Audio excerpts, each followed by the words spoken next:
State sentinel में आपका स्वागत। मैं हूं रविंद्र सिंह। आज हम बात करने वाले हैं राज्यसभा में सीट जो खाली हैं उस पर चुनाव की प्रक्रिया शुरू हो चुकी है, उसकी गहमा गहमी शुरू हो चुकी है और हर पार्टी में यही उथल पुथल है कि कौन से प्रतिनिधि होंगे, कौन से पार्टिसिपेंट होंगे हर एक पार्टी से जो इस चुनाव में हिस्सा लेंगे। आपकी जानकारी के लिए बता दूं कि जम्मू कश्मीर में राज्यसभा में 4 सीट जो हैं वो अभी भी खाली है राज्यसभा सांसद की, और जिनका चुनाव आने वाले दिनों में जम्मू कश्मीर में करवाया जाएगा। इस पर हम चर्चा करेंगे आज कौन कौन से नाम हो सकते हैं। उससे पहले जो बड़ी खबर आ रही है, former chief minister doctor Farooq Abdullah की सेहत थोड़ी नासाज बताई गई है, उसी के चलते उनको हॉस्पिटलाइज किया गया है, उनको अस्पताल में भर्ती करवाया गया है। उम्मीद करते हैं कि वो जल्द ठीक हो जाएं, लेकिन जाहिर सी बात है तबीयत ज़्यादा ही ख़राब हुई होगी तभी उनको अस्पताल में भर्ती करवाया गया है। हालांकि अब नेशनल कॉन्फ्रेंस के खेमे से कोई मेडिकल बुलेटिन नहीं जारी किया गया है उनकी सेहत को, उनकी हेल्थ को देखते हुए, लेकिन अभी की जो खबर जो आ रही है, और मुझे लगता है कि 87-88 ईयर्स के हैं डॉक्टर फारूक अब्दुल्ला, और ये पहली बार नहीं हुआ है कि उनकी सेहत नासाज हुई है, लेकिन आज शाम को उनकी सेहत में कुछ उन्होंने प्रॉब्लम फील की है। उसके बाद उनको अस्पताल में भर्ती करवाया गया है। उम्मीद करते हैं कि वो जल्द ठीक हो जाएं और वापस अपने घर, अपने लोगों के बीच आ जाएं। उसके बाद जिस पे हम बात कर रहे थे वो जिक्र ये था कि राज्यसभा सीट्स के लिए, राज्यसभा सांसद के लिए जम्मू कश्मीर में चुनाव होने जा रहे हैं, और इन चुनावों में जो वोटिंग करते हैं, जो अपना राज्यसभा का सांसद चुनते हैं, वो एमएलएस होते हैं। चुने हुए जो जीते हुए एमएलएस हैं वही इसका फैसला करेंगे। उसमें और भी टर्म एंड कंडीशन रहती है कि इस तरह से ये चुनाव कंटेस्ट किए जाते हैं, लेकिन 4 सीट्स हैं इस पर। और भाजपा की तरफ से आज कोर कमेटी की मीटिंग भी हुई।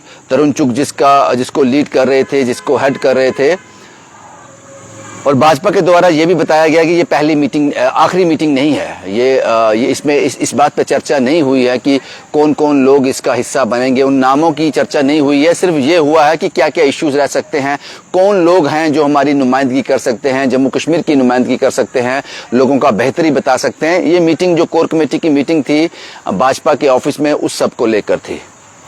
लेकिन जो सोर्सेज के हवाले से खबर है, वो बड़े पुख्ता खबर वो होती है। उसमें जो नाम चल रहे हैं भाजपा के खेमे से, वो नाम है रविंद्र रैना, फॉर्मर प्रेसिडेंट भी हैं, farmer state president Ravindra Raina, उनका नाम चल रहा है। उसके बाद सत शर्मा जो करंट स्टेट प्रेसिडेंट हैं, सत शर्मा जी, उनका नाम चल रहा है। Farmer deputy chief minister Nirmal Singh ji का नाम चल रहा है। और उसके बाद सुनील सेठी साहब जो चीफ स्पोक्स पर्सन है भाजपा के, उनका नाम चल रहा है। उसके बाद एक नाम और है जिस पर नजरें जाकर रुक जाती हैं, वो नाम है मुनीष शर्मा का। ये 4-5 नाम हैं जो चल रहे हैं, और हालांकि इन सभी नामों से हम वाकिफ हैं। रविंद्र रैना के नाम से हर कोई वाकिफ है, सत शर्मा जी के नाम से हर कोई वाकिफ है, निर्मल सिंह के नाम जी से, सुनील सेठी के नाम से। ये वो नाम है, सुनील सेठी को अगर इसमें से इसकी बात ना की जाए, बाकी 3 नाम हैं जो बड़े नाम हैं, जो सियासत का हिस्सा रहे हैं, सियासत के जानकार हैं, सियासत के शास्त्री हैं, सियासत का ज्ञान रखते हैं और ऊंचे पदों पर भी रहे हैं, एमएलए भी रहे हैं और Nirmal Singh deputy chief minister भी रहे हैं।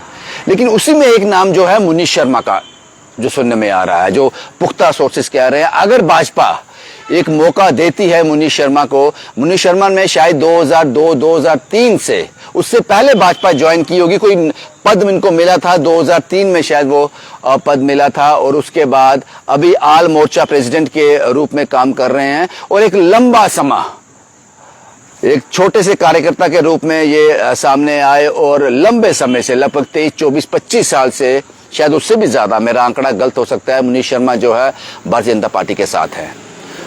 अगर सपोज करो कि मुनीष शर्मा को इस कंटेस्ट में, राज्यसभा सांसद का जो चुनाव होने जा रहे हैं, इसमें भारतीय जनता पार्टी इन पर दाव लगाती है, तो एक बात तो निश्चित है कि भाजपा जो कहती है कि हमारा हर कार्यकर्ता जो है, अगर वो काबिल है, अगर वो मेहनत करने वाला है उसको मौका जरूर दिया जाता है। तो अगर मुनीश शर्मा को ये मौका मिलता है तो भाजपा की वो बात सच हो जाएगी और बाकी पार्टी को एक लेसन जरूर जाएगा, एक लेसन जरूर जाएगा कि भाजपा जो है अपने छोटे से छोटे कार्यकर्ता को, मेहनती हो, काम करने वाला हो, उसको मौका जरूर देती है। एक बार अगर मुनीश शर्मा का नाम इसमें आता है, ये बात देखने वाली होगी और हमारी खास नजर रहेगी इस पर कि भारतीय जनता पार्टी अगर मुनीश शर्मा के नाम को एक अहमियत देती है, एक मौका मुनीश के उस सारे कार्यकाल को, उसकी मेहनत को देखते हुए देती है, तो मुनीश शर्मा मुझे लगता है कि एक एग्जाम्पल सेट होगा बाकी पार्टीज के लिए और भारतीय जनता पार्टी के उस कार्यकर्ता के लिए भी जिसको कोई नहीं जानता लेकिन बड़ी निस्वार्थ भाव से वो सेवा कर रहा है। उसको मन में यकीन हो चलेगा कि मेहनत के साथ मैं भाजपा के साथ जुड़ा रहूं, एक दिन मैं शिखर तक जरूर पहुंचूंगा अगर मुनीश शर्मा को यह मौका मिलता है।